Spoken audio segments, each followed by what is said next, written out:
Hi and welcome back to my channel, and if you're new, hi and welcome to my channel. I'm continuing with the rising sign readings, and yes, they're supposed to be the month ahead, but half the month's gone. It was my birthday and I was away from home for a bit, and then I sort of didn't get very well organized, and so it's all the way into halfway through the month before I got starting to do these again. So we're up to the last but not least sign of Pisces rising for this reading. And now I like to, as I usually do, I like to say what's going on in the skies at the moment before I jump into the cards. So you would have probably heard by now that both Mercury and Venus are no longer in retrograde. They're not even in their post-shadow anymore. Mars won't be retrograde all this year, so we don't even have to worry about him being in any shadow anyway. So it's not until late next year that he'll start retrograde again. And you would have heard of the eclipses, both the solar new moon and the lunar full moon eclipses. By the time I'm doing this, the new moon eclipse would have already happened. By the time this is up. So I have to say I follow what's called the topocentric true sidereal astrology system, because that uses the actual size of the constellations. Like if you look through a telescope, it would show you the actual physical size of the constellations and what's transiting in them at the time. And where tropical section them into 30-degree sections, and they go by the seasons rather than the actual placement of the planets. So for instance, the new moon solar eclipse was actually in Virgo and not in Libra like mainstream tropical said it was. And the full moon eclipse is not going to be in Taurus like mainstream tropical say. It's going to be in Aries.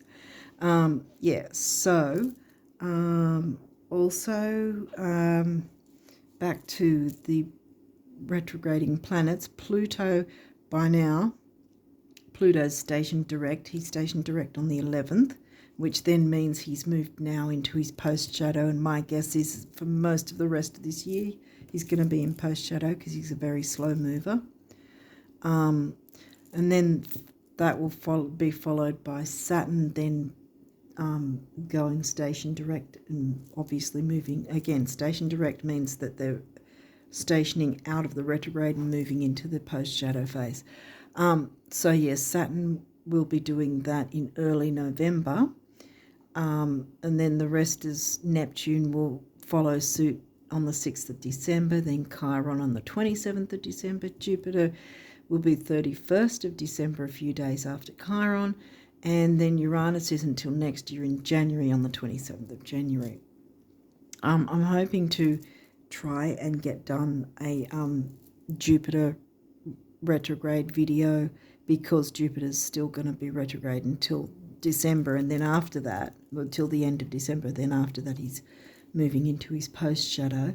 So I still want to try and get done a Jupiter retrograde video like I did with the Venus one and put it on the community tab to help you guys out a bit, to sort of know what sort of things might be coming up or have come up, and how to best tackle those depending on your rising sign and what house it's covering.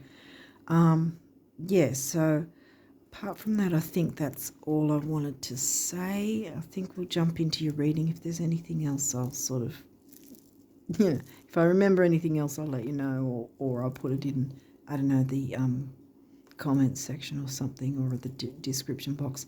Anyway, let's go. We've got waning crescent. Well, waning is when it's moving towards the new moon, and since we already had the new moon eclipse, this could either mean, because it could be spilling into November, because we're already halfway through the month and I'm only just really covering the second half of October, so this could spill into November.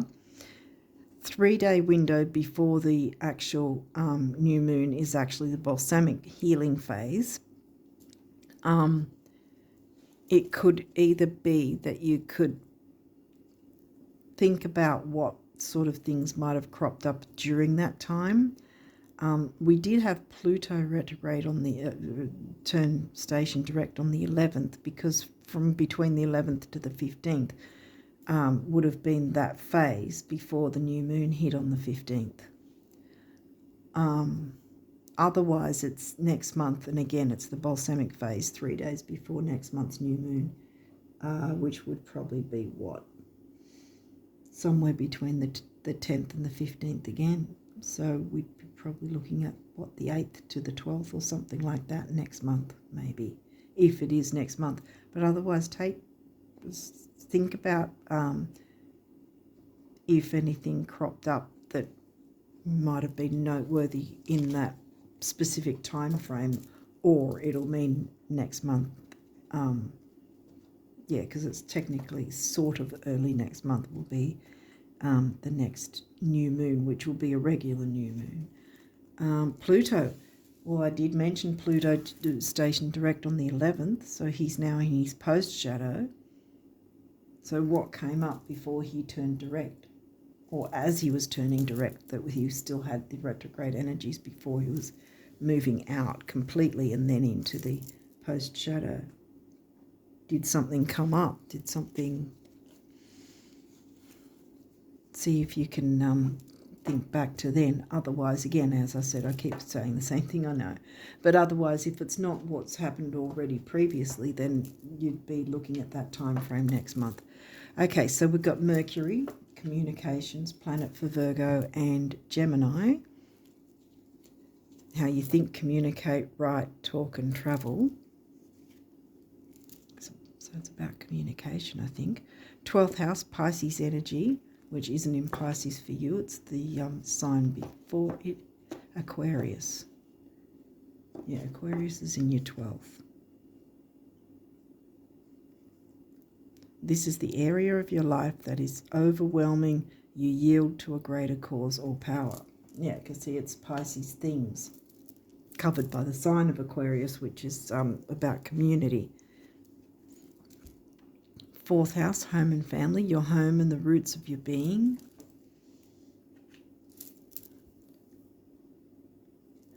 Because Pluto is about purging things. And see, this is the final stage of the full moon before it moves into the new moon, this balsamic phase. So it really is reiterating perhaps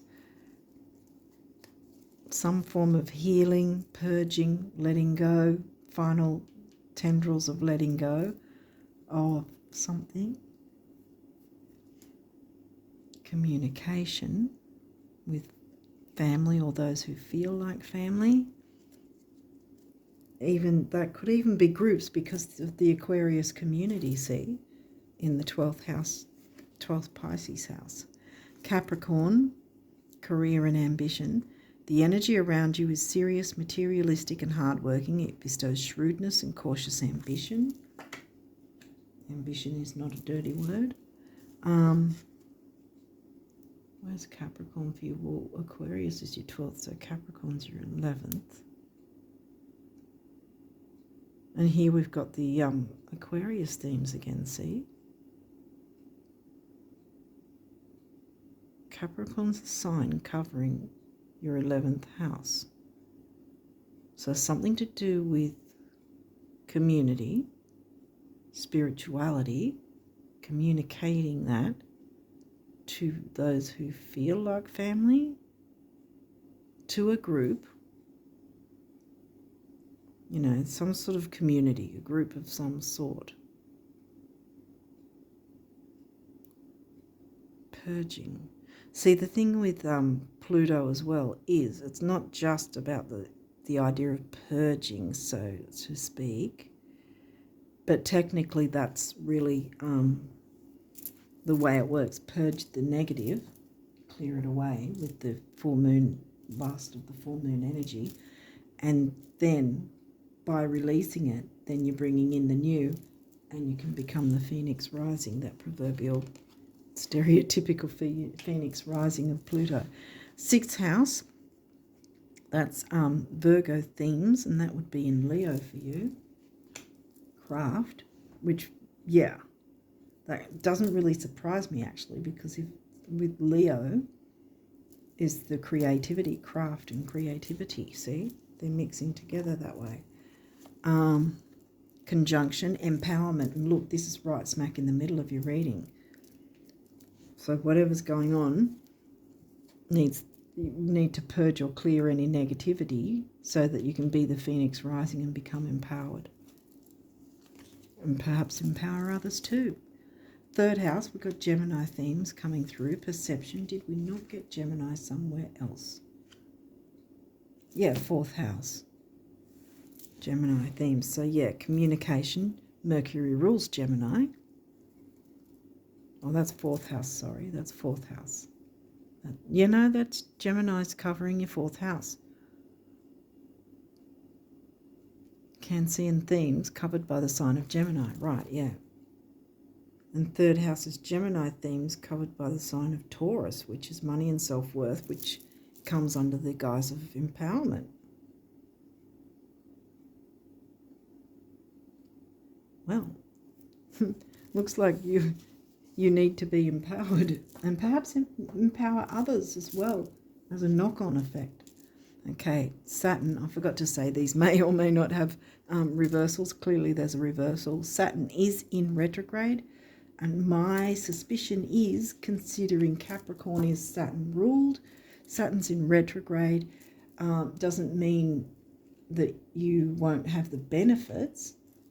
In fact, it's pretty much guaranteed you will, because the retrogrades are here to have us take a second look at what we can do with the energies of those specific retrograde planets to then formulate structure that is sustainable, stable, workable, easy to deal with, easy to work with. Yeah, I think I want to turn this upright, because I think at this point you didn't have structure, but you will get it, because you've got Capricorn and Virgo themes. Aries, act. Well, you haven't been acting, perhaps. Perhaps you've been a bit up in the air. Perhaps you've had a little bit of either foggy thinking, or you've sort of been all over the place with things. You have got things done, but you've sort of been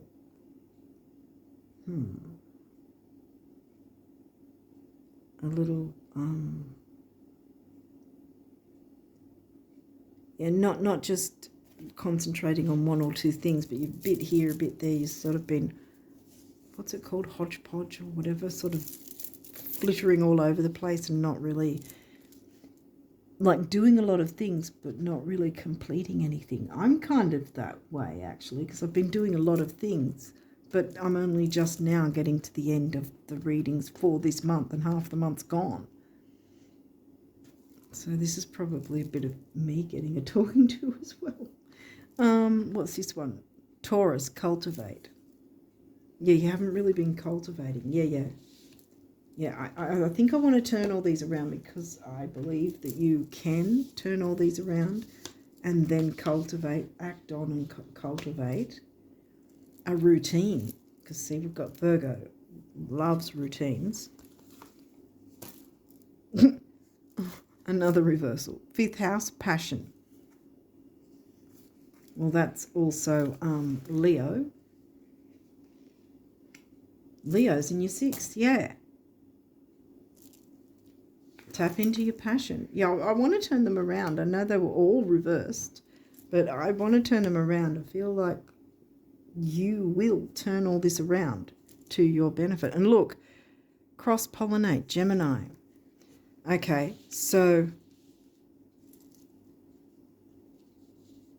include others in whatever's going on, like communicate, chat with your friends, collaborate, what else? Ask for help, maybe. Cross-pollinate. So you can do a bunch of different things, but don't take too much on. Don't have too much on your plate. But at the same time, you can still achieve a lot, because that's the sign. Capricorn is about achievement. Virgo loves routines, having things in order, organisation. So does Saturn, structure. See, Capricorn and Virgo are the ones that like things to be structured and organised. And you can get that by not letting yourself get too confused and overwhelmed with the Pisces sort of dreamy, go with the flow energy, because you might have to tap into a bit of your organisational power.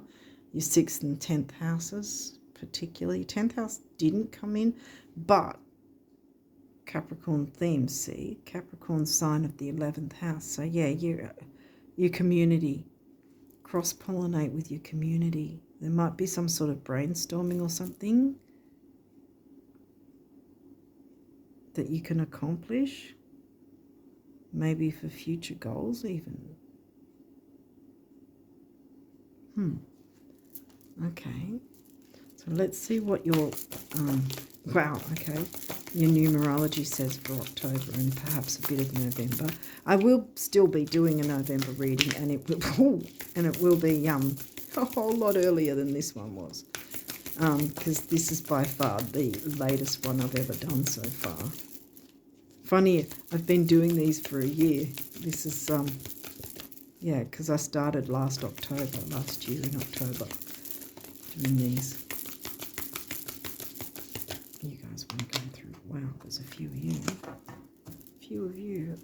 Okay, so let's have a look at what came through. Are they all upright? I think so. Okay, so we have completion. Yep, big beginnings, big endings.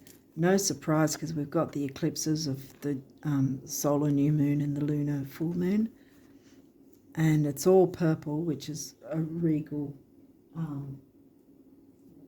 colour, pretty much of prosperity, actually, because in feng shui it's used as a cure in the southeast. Yeah, southeast. What am I covering here in 6th house?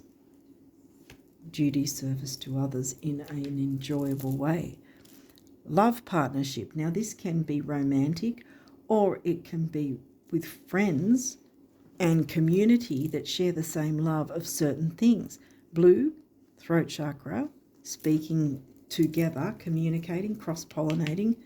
Mercury came up here. Mercury rules Gemini and Virgo. And this is orange, so this is is it the sacral chakra? Creativity has jumped in again.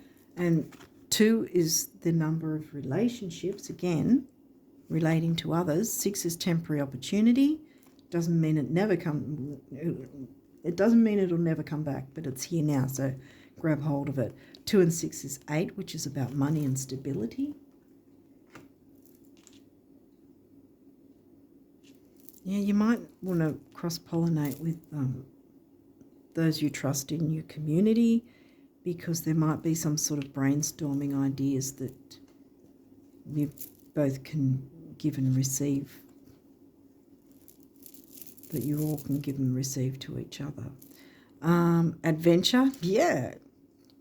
See it as an adventure.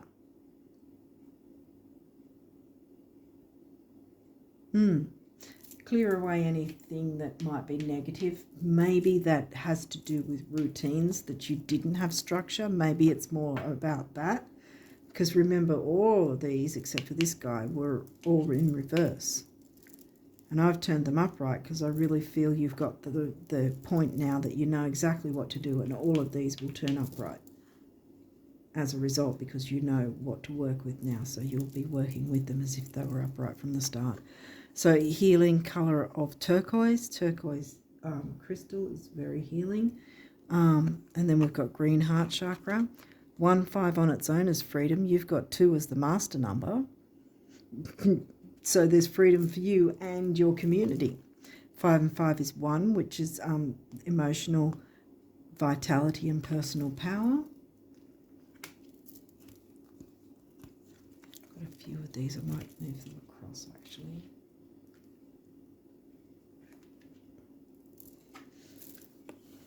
Individuality, yeah. Dare to show your individuality within the group. Doesn't mean you're not being part of the group or being supportive, but you need to, show your individuality as well. We've got a mix of the root and sacral chakra here. Again, the self-worth thing coming through. Taurus, money and self-worth. And then 1, again, remember how we hit 1 before, emotional vitality and personal power. You've got it doubled, and this is the relationship number.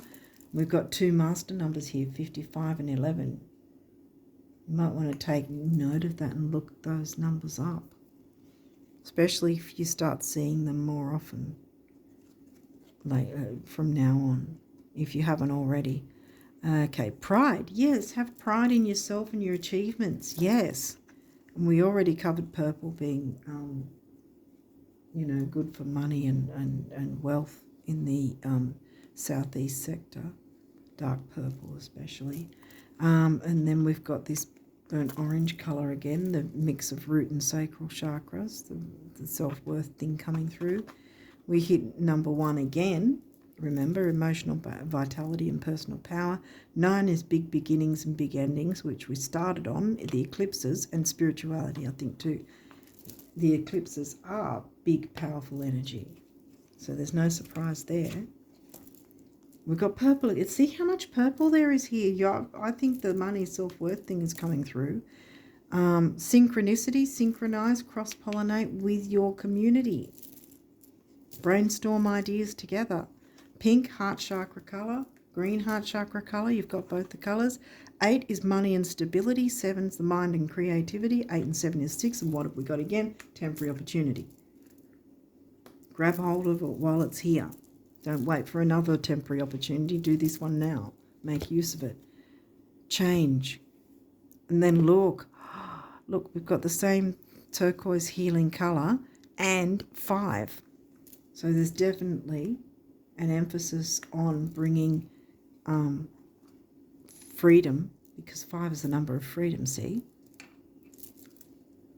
And freedom is the change you want for yourself and others. Okay, what abundance messages does the universe want you guys to know? Pisces risers.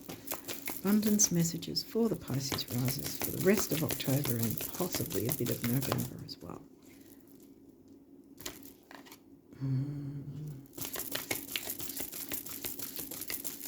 What do they need to know? Go one more time.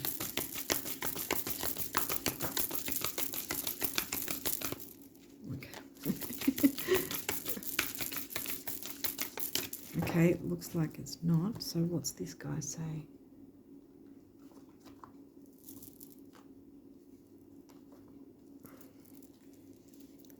We've got one card.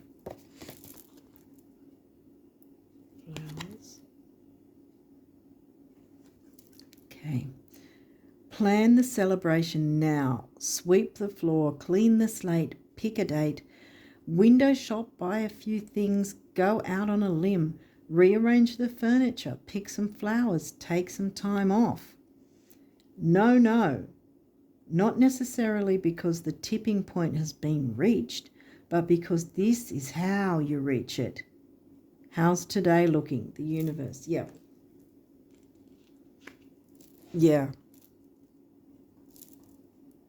So act as if it's already here. That's how you'll reach it. And communicate with others in your community who share the same love of whatever it is in your community. Okay, what do the guardian angels want you guys to know for the rest of October and a little bit of November? Okay, guardian Angel messages. There was a couple there. Is there any more?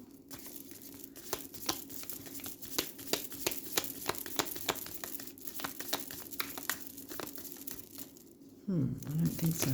Oh, okay. It's just about to give in. I think that's it.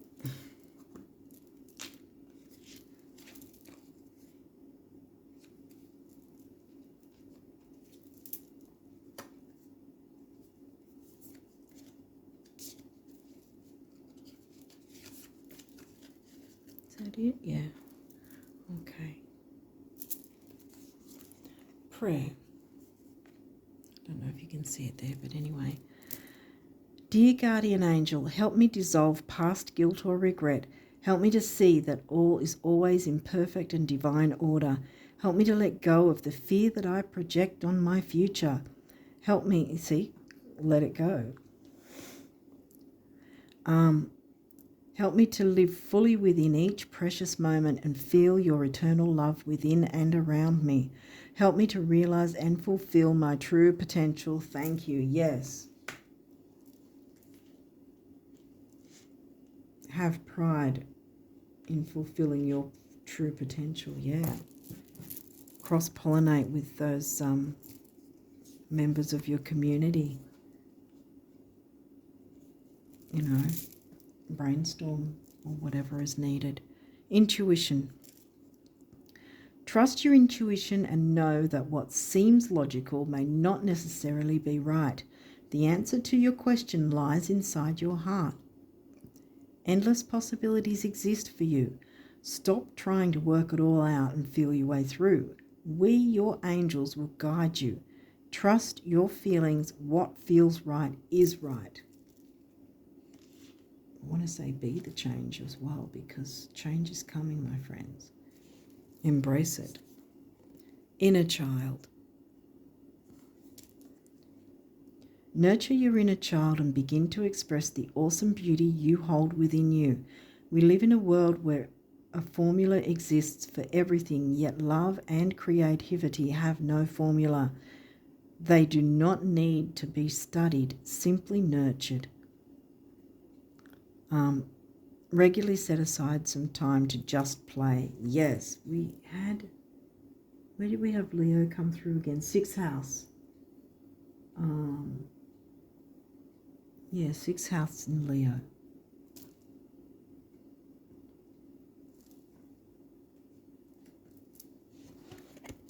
And last but not least, positive change. Yay. Dare to be different. When you are criticized, remember that you will never please everyone.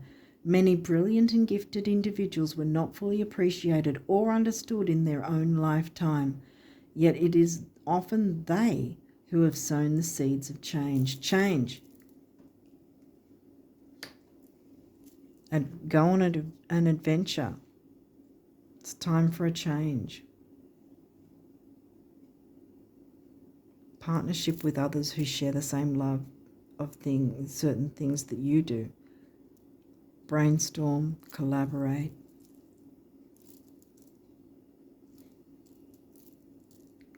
Plan, structure, make plans, yeah, because it's going to benefit you and others. Okay, well, hopefully this has made sense to you guys, and I wish you all the best of luck with this. You guys have had, I think, the quickest of all the readings. A lot of them were way over an hour. I was getting worried I'd never do a shorter reading again. But, yeah. Hopefully this has made sense. I think you've got the idea. No man or woman is an island, so get yourself involved with the community and cross-pollinate, brainstorm and make up certain plans or whatever for, down the track even, because positive change wants to happen. Definitely positive change, freedom for you and others. So yeah, on that note, I wish you all the best of luck with it all. And until next time, bye for now.